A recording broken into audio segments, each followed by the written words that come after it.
Not always. So let's move to the policy arena, okay? And I should say that teachers also have been suspended and even fired, some of them not successfully defended by the ACLU for things like this, okay? But let's go very recent, because you were talking about have things gotten better, and I said in some ways at least there's more of a diversity of opinion out there. In other ways they continue to get worse. Just this past June in Florida, part of the Florida Omnibus Education Act was passed, and it mandates the teaching of what they call traditional American history. Now, if it just said traditional American history, we could all say, well, I don't know, what does that mean? But it goes on to explain. It says that history, and this is more or less a paraphrase, but as direct a quote as I can remember, history shall not be taught as interpretation. History must be taught as factual, knowable, and testable.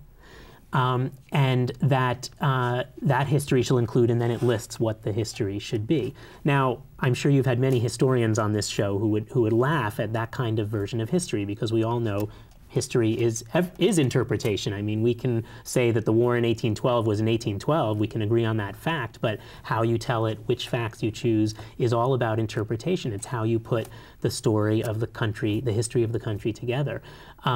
Those kind of laws have huge impact into what happens in classrooms. Teachers that beforehand would have talked about different perspectives, would have brought in materials showing different opinions and different versions of events and different ways of looking at things, now have to teach this one mandated true story. It's the kind of thing we sort of remember from the old Soviet Union, and that we might expect in Iran or Syria today.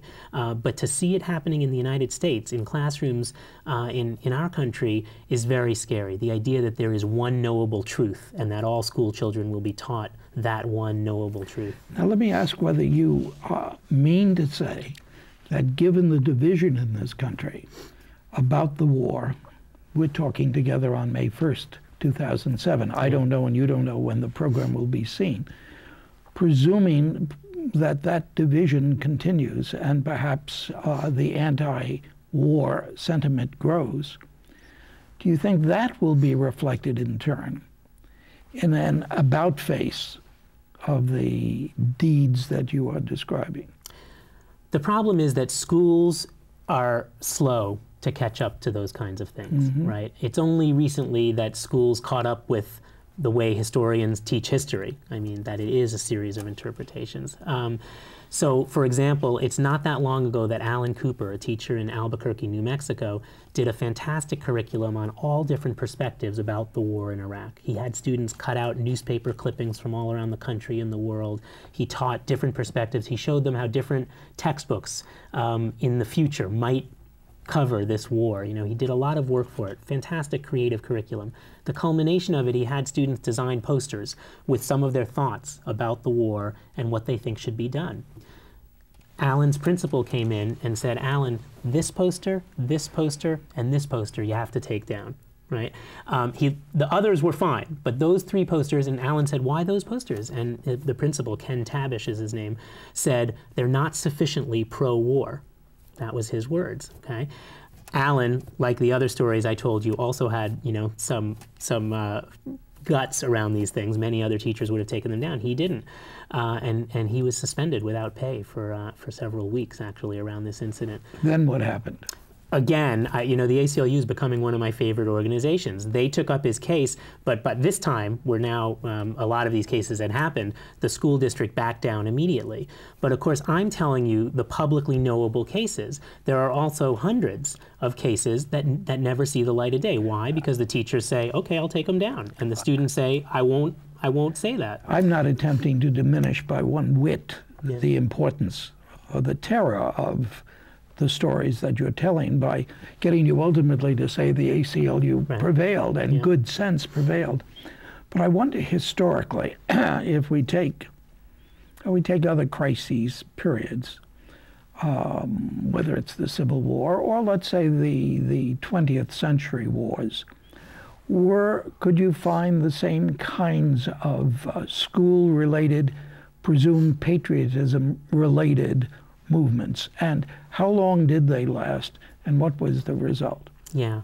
It's a great question, and the short answer is yes. I mean, during times of war, especially, schools are very often sort of dragged into the inculcation of a so-called patriotic ideal.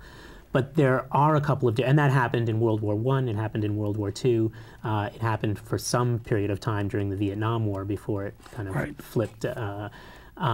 But there are a couple of differences, and I want to point that out. One is that the link between the military legislation and machinery that goes on and the education legislation, there was a social connection. In other words, school responded to the feelings in the country. And but not now. Yeah, exactly. What we're experiencing now is something different, and I'll just give one example. We know certain things are not getting better. The Patriot Act was reenacted, and there are still very few Congress people who are strong enough to stand up to this kind of legislation being crammed down the nation's throat. What's scary about what's happening now is that in No Child Left Behind, which is the National Education Act pushed through by the Bush administration, there are parts of No Child Left Behind that really are less about education and more about this kind of one idea military mindset. And when those two lines get crossed, it's a little scary. And so one example is that there is a paragraph in the No Child Left Behind Act that requires schools to turn over all contact information they have for students to military recruiters. The viewers of this program have probably heard a lot about how the military presence in schools and which schools get targeted. Of course, poor minority children get targeted. But never before has there been legislation that's part of the Education Act to directly target young people, vulnerable young people, for military service. And the fact that this is part of the Education Act and not some other initiative coming out of the Pentagon is really different than what it has been before. And in some ways, some people see the No Child Left Behind Act as the spiritual sister of the Patriot Act. You know, if you stood back and said, what kind of curriculum would we want in a country where we don't want citizens to ask too many questions? We want them to sort of follow whatever the leaders say and not talk back too much. You'd come up with something frighteningly similar, and I'm not a conspiracy theorist, but you'd come up with something frighteningly similar to some of the legislation in the No Child Left Behind Act. Why do you say you're not a conspiracy theorist? Well, I don't think that there's Why not? Certainly these times would, anyone who's a borderline conspiracy theorist might switch over in these times. What I mean by that is that I don't think there's a small cabal of 4 people in a room who are designing policy at every level, including schools, and putting it forward through secretive and hidden ways. Do you think that was happenstance? Do you mean the No Child Left Behind Act? Yeah. I think that it was a confluence of many of these trends that we're seeing going on in the country happening at the same time. But educators are complicit in it. That's what I mean.